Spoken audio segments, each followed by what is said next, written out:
Now I'm just starting my recordings for these scam videos, fraud, all of that, by just sitting here looking at the camera, giving my internet a chance to catch up because I've been having these issues with Verizon. For those of you who follow me, you may be wondering, well, where's she been the last couple of weeks? Well, the 5G Verizon was just not working. And so I was having to do a whole lot just to record a video. It just got to be too much.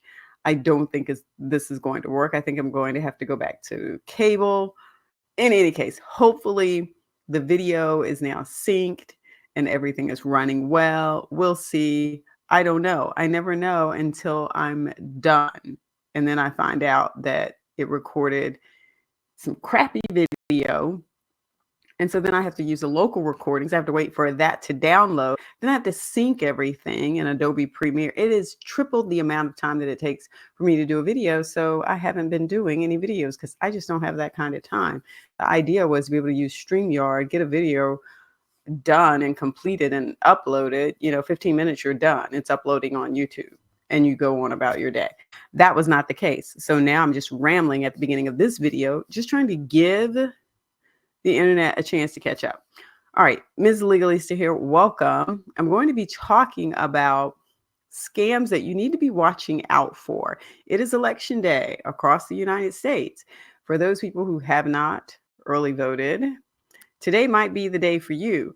But this video isn't necessarily about the voting process. It's about scams related to who your candidates are, groups you might be supporting, people trying to get information from you, not just before the election or during today's voting, but after. If your candidate wins, here are some of the scams that might impact you going forward. If you're really rah-rah behind a candidate and you decide, hey, I want to share some information, I want to get some work, I want to volunteer, I want to donate some money. How do you know that it's not a scam? The FBI put out a public service announcement. Let me bring that up. And there are 4 different types of scams that they're talking about in this public service announcement that just came out a few days ago.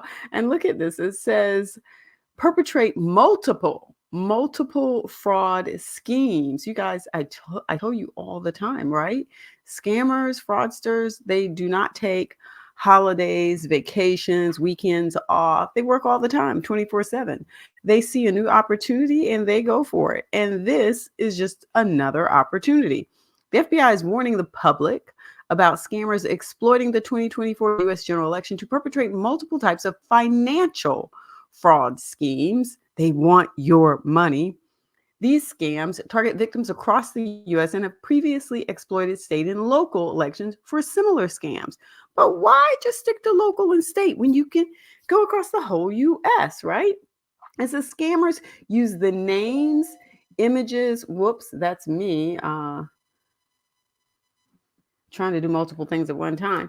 Scammers use the name, images, logos, and slogans of candidates to fraudulently solicit contributions, campaign contributions, sell merch, which is never sent to the purchaser. You're never going to get it.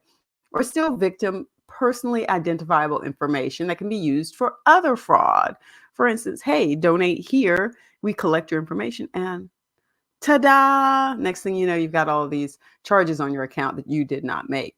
Now, I have actually, I sent some money to a very well-known and public group one time, and I was supposed to get a t-shirt. I never got the t-shirt, I did not reach out to the group about it.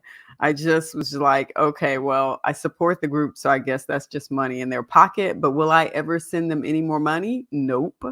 Not because I don't know what was going on then, but if you can't get that right, then that tells me you've got some internal things that you need to work on there. So I'm just going to let you do your thing and I'll send my money elsewhere.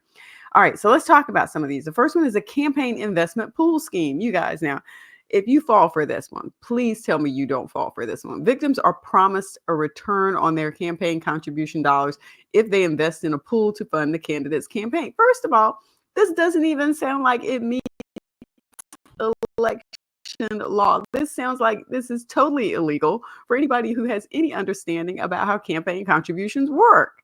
This this does not even pass the sniff test. Forget the smell test. Just a sniff of it, a whiff of it. No, victims are promised a return. So I make a campaign contribution and I get a return. No, the pool is guaranteed to grow. I've never heard of such a thing, and be returned to the victims after the candidate wins. Well, what happens if the candidate doesn't win? Victims are also encouraged to recruit others to invest in the pool to increase their share of the payout. Okay, so it sounds like a pyramid scheme. It sounds like it's violating election campaign finance laws. It doesn't make any sense. And here you're going to encourage people you love, know, and maybe care about to fall for this scheme too. This one is a big no in so many ways. There should be red flags. You see this, and red flags should just be popping up continuously here. All right, let's scroll down to the next one. Scam political action committees. Victims are contacted by a scammer who misleads the victim to believe that the scammer is affiliated with a legitimate PAC, such as a super PAC or candidate's campaign committee. The victim is duped into believing they are making a legal campaign contribution to a legitimate PAC, but instead the scammers keep the funds for themselves and have no affiliation with the specified PAC. And in this case, you might not ever find out that that was a scam. So a lot of times you donate to these PACs and then you go on about your business until the next election cycle rolls around and you don't really think through, well, was that a legitimate PAC? Did I do my research? Did I look them up? You get that call, that text, the text messages that they keep sending, and you donate your $10 and you think nothing of it. And while that doesn't sound like a whole lot, imagine thousands of people donating $10 every month. All right, the next one is a merchandise online purchase scam. Okay, now I don't necessarily think that the group that I ordered my t-shirt from, it was like, the donation for the t-shirt, donate X amount and your amount includes a t-shirt. I don't think that it was a scam. I just think that they had some internal issues. They still exist. I don't get as many emails from them anymore. Probably because I stopped answering them after a while. They all say the same thing. Victims are enticed to purchase merchandise with the logo of a political candidate through the company, is not associated with the political campaign, does not ship the purchased product. Of course, you don't get it. This is a classic non-shipment scam or non-delivery fraud scheme, taking advantage of victims' interest in the election. So the one that I gave money to was not about a candidate. It was a certain interest group. Let's put it that way. Scam voter registration. Oh, so this is a really sad one. Victims receive a text message or email stating that they are not registered to vote in their state and encouraging them to click a link. I know people who have gotten this. I've seen this pop up recently. That takes the victim to a fraudulent state voter registration page. The victim may or may not already be registered to vote with their state. The scheme is a means to steal personally identifiable information for identity theft and potentially to further target victims for additional scams. So those are the ones that the FBI has shared information about, and they've got some tips here. Like, really, we've already talked a lot about this. Don't respond to unsolicited calls, people you don't know. And I've been in campaigns before, and I've made unsolicited calls before. So here I am giving advice when I've been on the other side, making those phone calls and sending those emails. Watch out who you invest with. This is donations to a political campaign will not act as an investment. They will not increase in value and then be returned to you. I already told you that probably violates some election campaign finance rules anyway. It says you can check the registration status of a political action or a political committee on the FEC website. You can also do research in your own state for local candidates and organizations that are registered with your state. And then, of course, you can report it to the FBI at ic3.gov.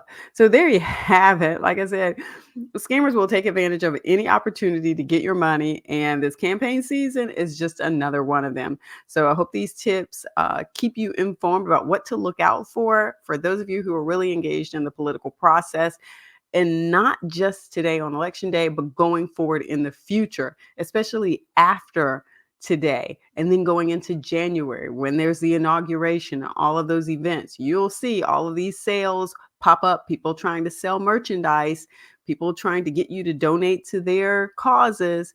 Just make sure you do your research and that you are operating with legitimate parties. All right. Don't forget to give the video a thumbs up and don't forget to subscribe. Peace.